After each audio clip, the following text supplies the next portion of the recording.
Ukraine पहुंचकर Biden ने रूस को चौंकाया। बाइडेन की यात्रा से रूस का चढ़ेगा पारा। बाइडेन की यूक्रेन यात्रा के मायने क्या?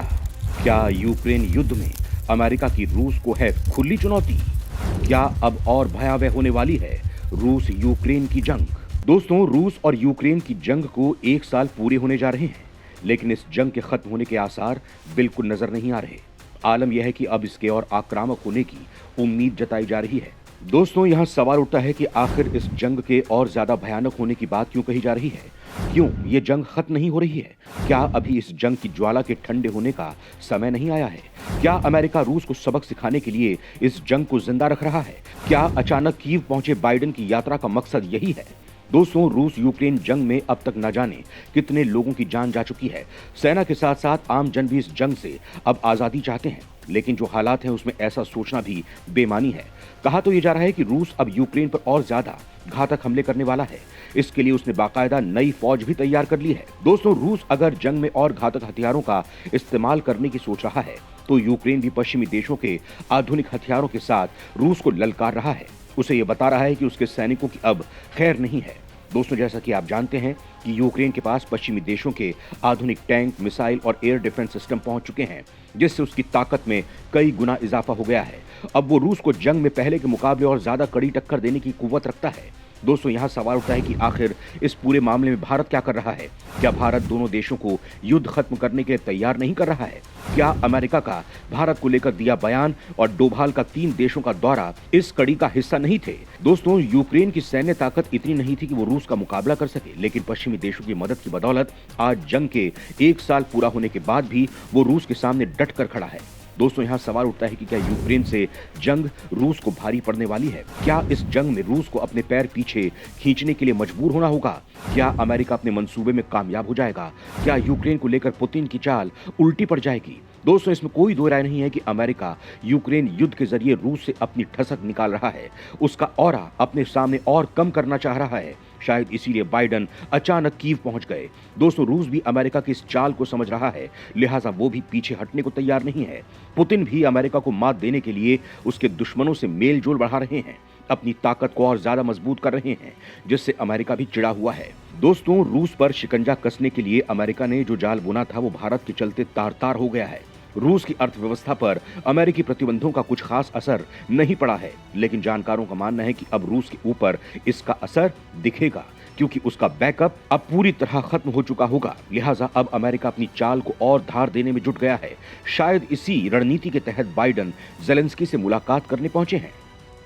कीव पहुंचे अमेरिकी राष्ट्रपति जो बाइडेन, हवाई हमलों के सायरन से किया गया स्वागत। दोस्तों, अमेरिका के राष्ट्रपति जो बाइडेन अचानक ही यूक्रेन की राजधानी कीव पहुंच गए हैं। 24 फरवरी 2022 को जब से जंग शुरू हुई है, तब से ये उनका पहला दौरा है। बाइडेन की सरप्राइज विजिट से रूस का पारा चढ़ गया है। दोस्तों, यहाँ सवाल उठता है कि जब बाइडेन को पोलैंड जाना था, तो अचानक वो कीव कैसे पहुंच गए? आखिर अचानक अपनी यात्रा में बदलाव करने का बाइडेन का मकसद क्या है? क्या अपनी यात्रा के जरिए बाइडेन यूक्रेन को ये विश्वास दिलाना चाहते हैं कि वो युद्ध में अंत तक उसका साथ देंगे? दोस्तों, बाइडेन का यह दौरा बताता है कि अमेरिका युद्ध में यूक्रेन के साथ है। बाइडेन ऐसे समय में कीव पहुंचे हैं जब रूस 1 साल पूरा होने के मौके पर आक्रामक होने की तैयारी में है।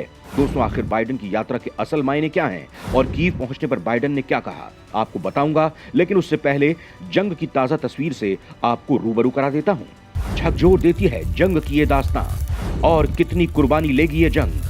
दोस्तों, रूस और यूक्रेन के बीच युद्ध के 1 साल पूरे हो गए हैं। 24 फरवरी 2022 को शुरू हुई जंग अब तक जारी है। इस युद्ध में दोनों देशों को भारी आर्थिक नुकसान तो हुआ ही है, साथ ही मानवीय नुकसान भी काफी बड़ा है।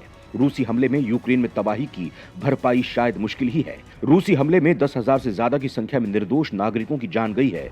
इनमें बड़ी संख्या में मासूम बच्चे हमेशा के लिए नींद के आगोश में चले गए, तो कई अनाथ हो गए।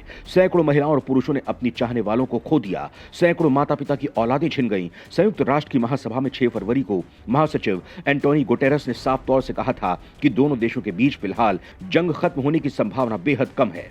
दोस्तों, रूस और यूक्रेन के बीच जारी खूनी जंग ने दुनिया के ताकतवर से लेकर छोटे देशों को भी सोचने के लिए मजबूर कर दिया है। दोस्तों, पिछले साल 24 फरवरी को रूसी सेना ने यूक्रेन पर आक्रमण करके एक छोटे और खूबसूरत देश को तबाही के खंडर में बदल देने की शुरुआत की थी। तब दुनिया को शायद यही लगा था कि यह युद्ध कुछ दिन में खत्म हो जाएगा, लेकिन रूस के कड़े तेवर से फिलहाल दोनों के बीच शांति की कोई उम्मीद नहीं दिखती है। अमेरिका समेत नेटो देशों को यूक्रेन के समर्थन में कूदना पड़ा, लेकिन पुतिन ने उनकी भी कोई परवाह नहीं की। आज साल भर हो गए, लेकिन वो अपनी जिद पर अड़े हुए हैं। पुतिन की जिद का ही नतीजा है कि तबाही का ये खेल अभी तक जारी है। दोस्तों, मैं आपको बता दूं कि रूस यूक्रेन युद्ध में अब तक 1.90 लाख से ज्यादा सैनिकों की मौत हो चुकी है।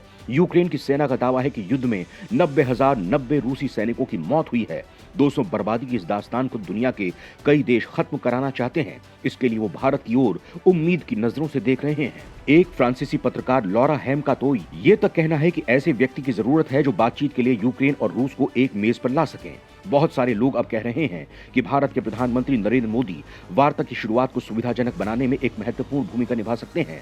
हालांकि इस समय यह बेहद मुश्किल लग रहा है, क्योंकि यूक्रेन अब चर्चा नहीं करना चाहता है। वो चाहता है कि अंतर्राष्ट्रीय कोर्ट रूसी राष्ट्रपति व्लादिमीर पुतिन को लेकर कोई फैसला करे। दोस्तों, यहाँ सवाल उठता है कि क्या इसी रणनीति के तहत बाइडेन कीव की यात्रा पर यूक्रेन पहुंचे हैं? क्या वो ज़ेलेंस्की को किसी भी कीमत पर शांति समझौते की मेज पर नहीं आने देना चाहते हैं? क्या अमेरिका की शांति की बात कहना केवल उसका बाहरी दिखावा है? क्या असल में वो ऐसा कुछ नहीं चाहता है?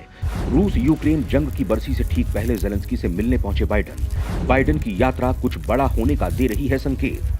दोस्तों, रूस और यूक्रेन के बीच छिड़ी जंग के 1 साल पूरा होने से ठीक पहले जो बाइडेन ने कीव पहुंचकर सभी को चौंका दिया है। दोस्तों, बाइडेन का यह दौरा काफी अहम माना जा रहा है। दरअसल अमेरिका अभी तक दूर से यूक्रेन को सैन्य मदद पहुंचाता रहा है, लेकिन सोमवार को बाइडेन के अचानक यूक्रेन दौरे ने क्रेमलिन रणनीतिकारों की चिंता बढ़ा दी है। दोस्तों, यहाँ सवाल उठता है कि आखिर बाइडेन के दौरे को लेकर रूस की टेंशन क्यों बढ़ गई है? आखिर रूस को बाइडेन की यात्रा से क्या खौफ लग रहा है? क्या रूस इसे अपने खिलाफ और बड़ी साजिश मान रहा है? दोस्तों, अमेरिकी राष्ट्रपति जो बाइडेन ने सोमवार को यूक्रेन दौरे पर $500 बिलियन की अतिरिक्त मदद का ऐलान किया है। उन्होंने कहा है कि जो पैकेज यूक्रेन को दिया जा रहा है उसमें मिलिट्री उपकरण जिसमें गोला बारूद, जेवलिन, एयर सर्विलांस रडार और तोप शामिल हैं। दोस्तों, बाइडेन मंगलवार को यूक्रेन के लिए $500 मिलियन की सैन्य सहायता का ऐलान करेंगे।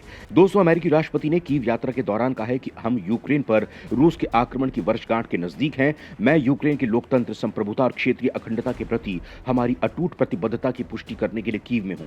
अमेरिकी राष्ट्रपति ने कहा कि 1 साल पहले पुतिन ने जब यूक्रेन पर हमला किया तो उन्हें लगा कि यूक्रेन कमजोर है और पश्चिम बटा हुआ है, लेकिन वो गलत थे। बीते 1 साल में अमेरिका ने यूक्रेन के लिए सैन्य, आर्थिक और मानवीय मदद मुहैया कराई है। ये समर्थन आगे भी बना रहेगा। दोस्तों, वहीं इस मौके पर ज़ेलेंस्की ने कहा कि उन्होंने और बाइडेन ने लंबी दूरी के हथियारों पर वार्ता की है। साथ ही उन हथियारों पर भी चर्चा हुई है जिन्हें पहली बार यूक्रेन को सप्लाई किया जाएगा। दोस्तों, कुछ जानकार बाइडेन के इस दौरे को ऐतिहासिक करार दे रहे हैं, जबकि कुछ इसे खतरनाक और जटिल बता रहे हैं। दोस्तों, यहाँ सवाल उठता है कि क्या बाइडेन ने ज़ेलेंस्की के साथ मिलकर युद्ध की नई रणनीति बनाई है? क्या रूस को मात देने के लिए ही उन्होंने नए आर्थिक पैकेज का ऐलान किया है?